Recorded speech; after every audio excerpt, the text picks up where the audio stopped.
여러분과 함께 나눌 말씀은 광야에도 하나님의 뜻이 있습니다. 이런 제목의 말씀입니다. 우리가 인생을 살다가 보면 광야를 지나는 듯한 그런 순간을 우리는 만나게 되어집니다. 마실 물도 없고 딱히 피할 것도 없는 뜨거운 태양만이 이글거리는 그런 인생의 광야와 같은 시간을 우리가 지나야 할 때가 있다라고 하는 것입니다. 어떤 사람은 하던 장사나 사업이 여러 가지의 환경의 어려움으로 인해서 정말 경제적으로 고통을 당하는 경제적인 광야를 지날 때가 있습니다. 또 어떤 사람은 사람으로 인하여 지치고 또 자녀로 인하여 고통을 당하는 인간관계의 광야를 지나야 할 때도 있습니다. 여러 종류의 광야를 우리는 만나게 되어집니다. 광야는 당연히 우리를 힘들게 하는 장소임에는 틀림이 없습니다. 우리를 어렵게 하는 환경임에는 틀림이 없습니다. 그런데 이 광야라고 하는 것이 참 기묘합니다. 광야에서 반드시 어려움을 당하고 또 죽어가는 그 일도 있지만 또 광야는 사람을 살려내는 그리고 사람을 사람되게 만드는 이런 또 요소로도 작용하는 것이 광야가 아닌가 이런 생각을 해봅니다. 광야는 사람을 죽이기도 한다. 그러나 또 종종 광야는 사람을 살리기도 한다라고 우리는 생각할 수 있어요. 그러면 광야가 사람을 죽이기도 한다라고 하는 이 말은 무슨 말이냐 하면 우리가 광야라고 하는 정말 힘들고 불편한 환경을 만날 때 우리의 인생이 정말 위축되어지고 그리고 내가 만나는 그 광야의 환경 때문에 불평과 불만에 더 쌓여가면서 우리의 마음이 더 강팍해지고 내가 마음의 문을 확 닫아버리고 사람과의 관계를 단절해버리는 그런 결과를 가져오는 사람도 광야를 만난 사람들 중에 있습니다. 그러나 그런 사람들만 있는 것은 아닙니다. 광야가 사람들을 살리기도 한다라고 하는 것은 무슨 말이냐? 오히려 이 광야를 통과하는 것 때문에 그 사람이 보다 더 성숙해지고 인격적으로나 신앙적으로 더 발전해진다라고 하는 의미입니다. 그래서 오히려 어려움을 당한 것이 화가 되는 사람도 있지만 그 어려움 때문에 오히려 내게 복이 되는 그런 사람들도 분명히 있다라고 하는 것입니다. 이것이 광야가 가지고 있는 참 기묘한 부분입니다. 어떤 사람에게는 광야가 정말 싫은 고통의 장소로 작용하기도 하지만 어떤 사람에게는 이 광야라고 하는 고난이 약으로 작용해서 오히려 그 광야의 시련과 고통을 극복하고 이전보다 더 성숙되고 더 나은 모습으로 나아가는 그런 경우도 분명히 있다라고 하는 사실입니다. 광야는 정말 우리가 의지할 것이라고는 아무것도 없기 때문에 하나님 외에는 우리가 정말 붙들 분이 계시지 않아요. 그래서 이 광야는 하나님을 만나기에는 더없이 좋은 장소입니다. 우리의 능력도 우리가 의지하는 재물도 그리고 사람들도 우리 곁에서 다 떨어져 나가버리고 오직 하나님 외에는 정말 의지할 것이 없는 곳, 그곳이 광야입니다. 그래서 우리는 광야는 긍정적인 면에서 보면 정직하게 우리가 하나님 앞에 서서 하나님을 만나게 되는 장소이고 그렇기 때문에 이 광야를 통과할 때 우리 안에 근원적인 변화가 일어나고 그리고 우리의 인격과 우리의 신앙이 더욱 성숙되는 그런 것을 경험할 수 있는 최고의 장소, 이것이 바로 또한 광야이기도 합니다. 이처럼 광야는 양면성을 지니고 있어요. 어떤 분에게는 깊은 원망, 불평, 한숨이 계속 자라는 장소가 될 수도 있지만, 그러나 동시에 어떤 분에게 이 광야는 오히려 영혼의 풍요로움을 경험하고, 그리고 하나님이 공급해 주시는 하나님의 은혜가 쏟아지는 옥토가 되기도 한다라고 하는 것입니다. 여러분이 살아가면서 어쩔 수 없이 인생의 광야를 통과하게 될 때 우리는 그 광야를 잘 통과하는 것이 필요하다라고 하는 것이죠. 누구처럼, 또 많은 사람들처럼 그 광야가 여러분의 신앙도 잃어버리고 여러분의 인격도, 여러분의 삶도 비폐해지는 그런 장소가 아니라, 정말 여러분이 만나는 광야가 하나님을 더 깊이 만나고, 그래서 광야에서 여러분의 인격과 여러분의 삶이 더 다듬어지고 여물어지고 더 성숙해져서 오히려 광야를 통과함이 내 인생의 전체의 시간표를 놓고 보면 오히려 그 광야의 시간이 내 후반부의 인생을 더 의미 있게, 더 복되게 만들었다라고 하는 이런 간증을 할 수 있는 그런 광야가 바로 저와 여러분이 맞이하는 광야가 되기를 바랍니다. 그러기 위해서 우리가 광야를 만나서 그 광야를 지날 때 우리가 어떻게 해야 정말 복되게 광야를 잘 통과할 수 있을까? 이것이 오늘 여러분과 함께 나눌 말씀의 내용입니다. 그 첫째는요, 우리가 어떤 종류의 광야를 지난다 할지라도 그 광야에는 분명 하나님의 섭리, 하나님의 뜻이 있다는 사실을 우리가 아는 것, 이것이 반드시 필요합니다. 그것이 없다면요, 정말 광야는 우리에게 고통만 주고 어려움만 주는 장소에 지나지 않을 거예요. 그런데 이 광야의 고난과 고통 속에 나를 향한 하나님의 뜻이 있다, 이걸 여러분이 믿으실 수 있기를 주의 이름으로 축원합니다. 자, 오늘 본문 신명기 8장 2절을 보시면요, 네 하나님 여호와께서 이 40년 동안 내게 광야길을 걷게 하신 것을 기억하라. 여러분, 출애굽한 이스라엘 백성들이 걸었던 광야길은요, 그냥 1년, 2년이 아니에요. 한두 달이 아니에요. 무려 40년을 걸었어요. 왜 그렇게 하나님이 이스라엘로 하여금 광야의 길을 걷게 하셨느냐? 이는 너를 낮추시며 너를 시험하사 네 마음이 어떠한지, 그 명령을, 하나님의 명령을 지키는지 지키지 않는지를 알려 하심이라. 한마디로 말하면 이스라엘 백성들을 연단하신 것이고, 이스라엘 백성들의 삶의 자세와 신앙을 테스트하는 그런 장소가 바로 그들이 경험했던 40년의 광야입니다. 오늘 우리에게도 저는 마찬가지의 의미로 하나님은 우리에게 광야를 만나게 하신다고 생각합니다.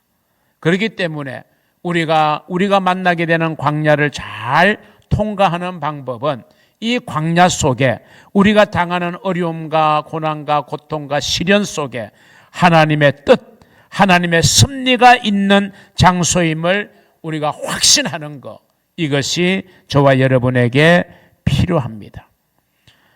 너희로 하여금 이 광야의 길을 40년 동안 걷게 하신 것을 기억하라고 말씀하셨잖아요.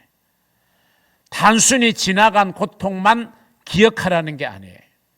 우리가 한국 전쟁 6.25를 우리가 기억하잖아요.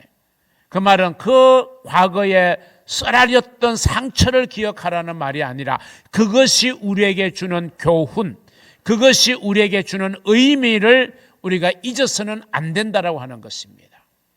유명한 역사가는 그런 말을 했습니다. 과거의 역사를 잃어버리는 민족에게, 과거의 역사를 잊어버리고 사는 민족에게 내일은 없다, 희망은 없다라고 말하고 있습니다. 지나간 우리의 과거의 역사의 경험은 우리의 현재와 미래를 우리가 잘 이루어 나가는 정말 중요한 요소로 작용하고 있는 것입니다. 그래서 하나님께서는 이스라엘 백성들을 향하여 광야 길을 40년 동안 걷게 하신 것을 기억하라. 그걸 기억해 보면요, 이 광야는 내 힘으로는 살아갈 수 없었지만 하나님의 공급하심으로 이 광야를 40년 동안 살았다는 겁니다. 광야가 주는 불편함, 광야의 부족함 때문에 죽은 것은 아닙니다. 그들이 끊임없이 원망하고 불평하고 하나님을 대항하고 하나님을 도전했기 때문에 그들이 죽임을 당한 것이지, 광야가 주는 어려움과 고통과 고난과 부족함 때문에 그들이 죽어갔던 것은 전혀 아니었습니다. 왜? 하나님은 때마다 시마다 그들에게 음식과 또 마실 물과 또 만나게 되는 모든 위험으로부터 그들을 지켜주시고 보호해 주신 것을 우리는 이 40년의 광야 생활이 기록되고 있는 출애굽기의 말씀을 통해서 우리는 충분히 발견하게 때문입니다.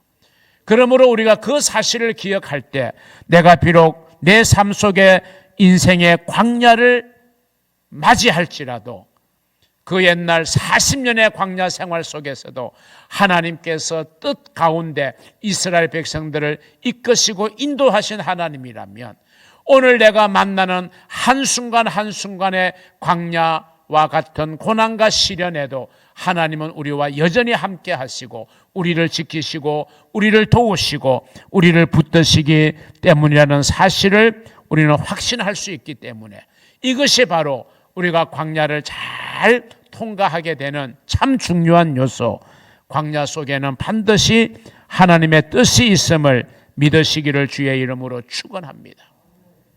그러므로 우리에게 필요한 것, 우리가 비록 광야를 만나서 그 광야를 통과하고 있다 할지라도 여기에는 하나님의 뜻이 있고 하나님의 섭리가 있다. 그건 뭐냐? 이것은 연단이고 이것을 통해서 나를 더 단련해서 정금같이 나오게 하실 하나님의 뜻이 우리가 만나는 광야 속에 있기 때문에, 오히려 우리의 믿음이 성숙하다면 그 광야 속에서 우리는 감사를 드릴 수 있다라고 하는 것입니다.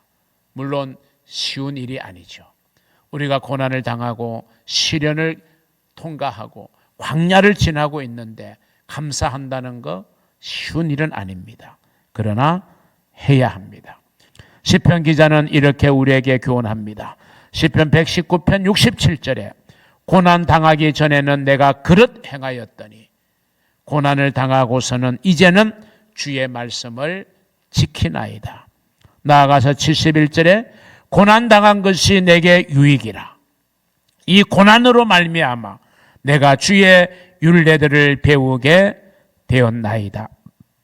고난이 우리에게 유익이 된다는 것을 절감하는 시편 기자의 가슴에서 우러러 나오는 우리를 향한 권면의 말씀, 이 말씀을 여러분이 꼭 가슴속에 붙잡고 여러분이 고난의 시간을 지날 때, 또 광야의 시간을 여러분이 맞이하게 될 때 이곳에 반드시 하나님의 뜻이 있고 하나님의 섭리가 있고 하나님의 계획이 있음을 여러분 믿고 나아가는 여러분 되시기를 우리 주님의 이름으로 축원합니다. 두 번째, 우리가 광야를 잘 통과해서 그 광야가 복이 되게 하는 길이 있습니다. 이 광야의 길에서 우리는 감사를 선택해야 된다라고 하는 것입니다. 멀리 보면 고난은 축복의 통로입니다. 이스라엘 백성들의 그 메마른 40년의 광야는 젖과 꿀이 흐르는 약속의 땅 가나안으로 가기 위한 여정의 일부분입니다.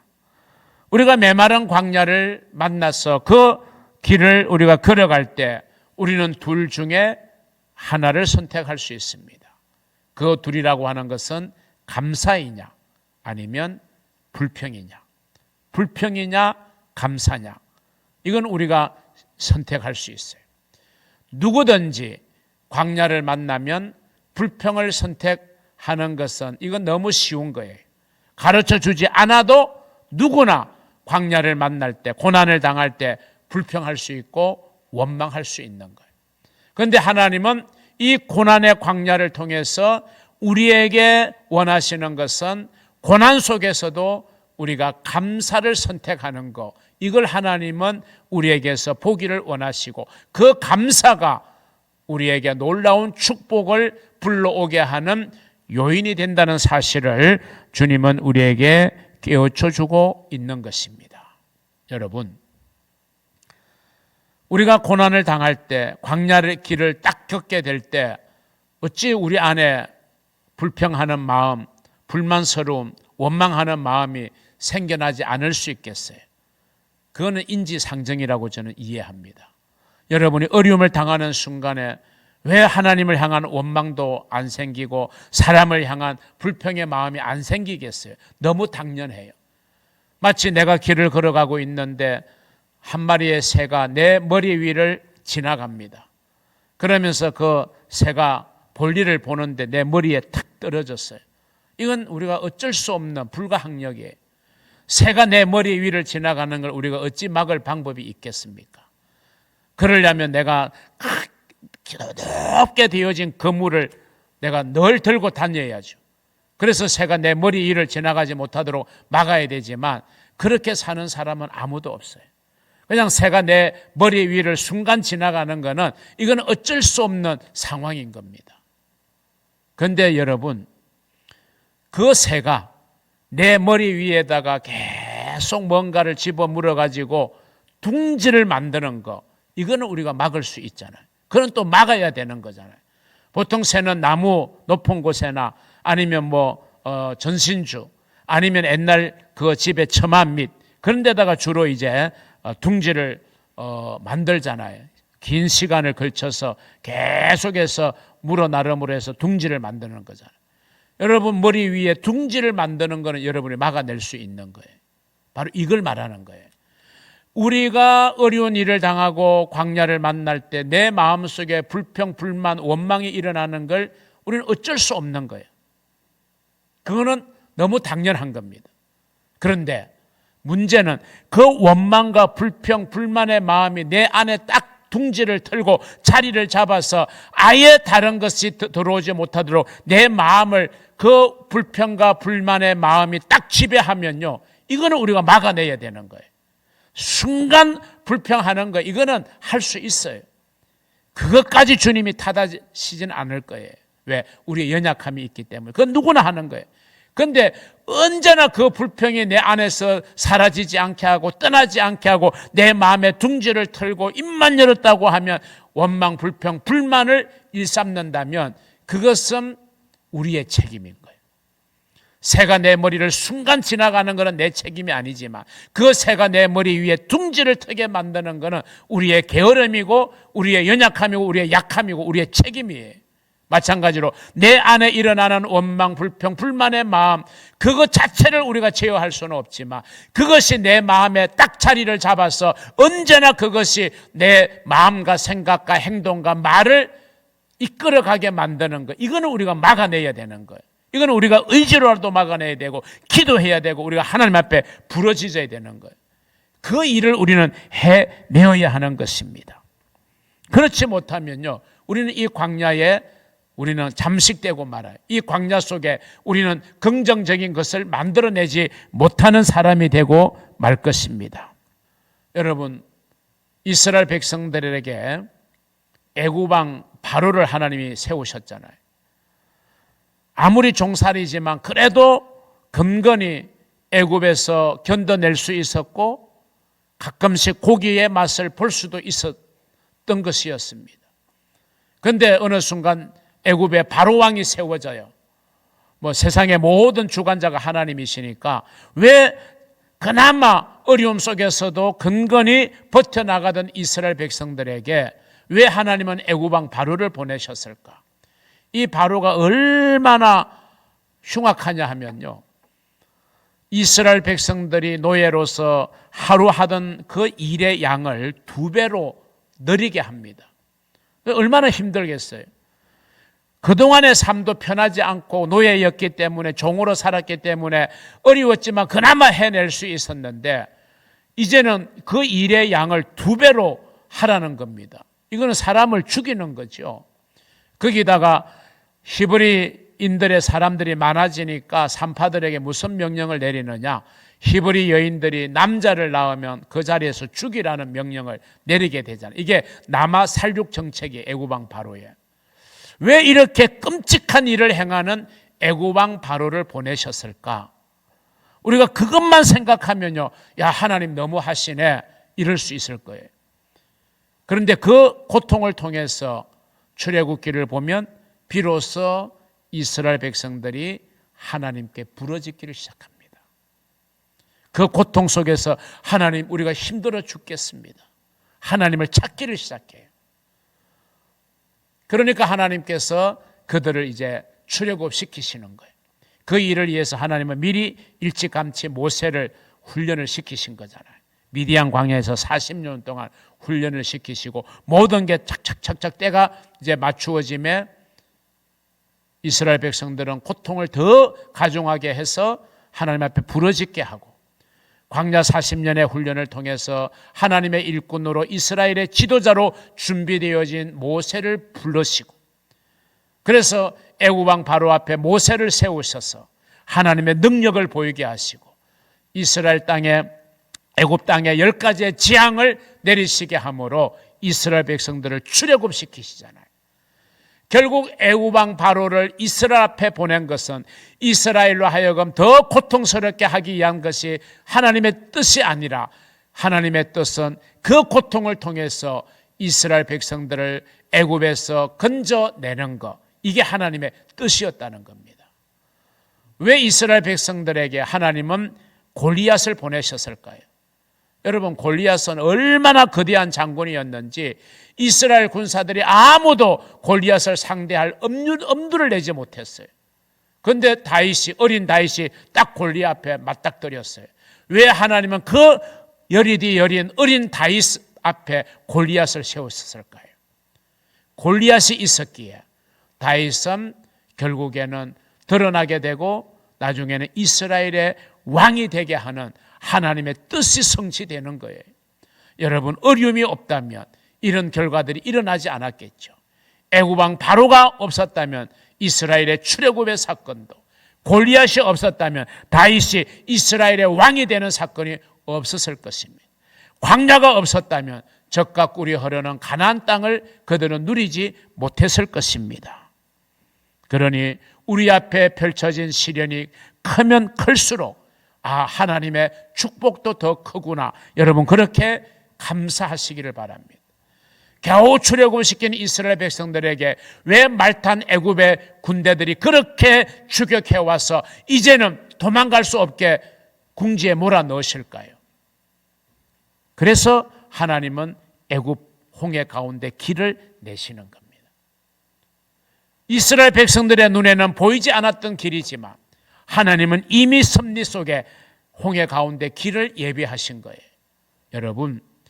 여러분 앞에 애굽의 바로가 있고 골리앗이 있고, 그리고 여러분의 뒤에는 애굽의 말탄 군사들이 추격해 오고 있는 듯이 정말 여러분이 고난의 현장에 처해 있다고 생각하십니까? 그것만 보지 말고 하나님이 예비하신 홍해의 길을 보시기를 바랍니다. 하나님이 예비하신 그를 거룩한 나라로 세우실 하나님의 원대한 계획을 보시기를 바랍니다. 여러분 앞에 골리앗이 있다면 다윗을 이스라엘의 왕으로 세우시고자 하는 하나님의 뜻이 그 골리앗 앞에 있다는 사실을 여러분 잊어버리지 마시기를 바랍니다. 광야 저편에 하나님이 예비하신 젖과 꿀이 흐르는 땅이 있음을 믿으시기를 바랍니다.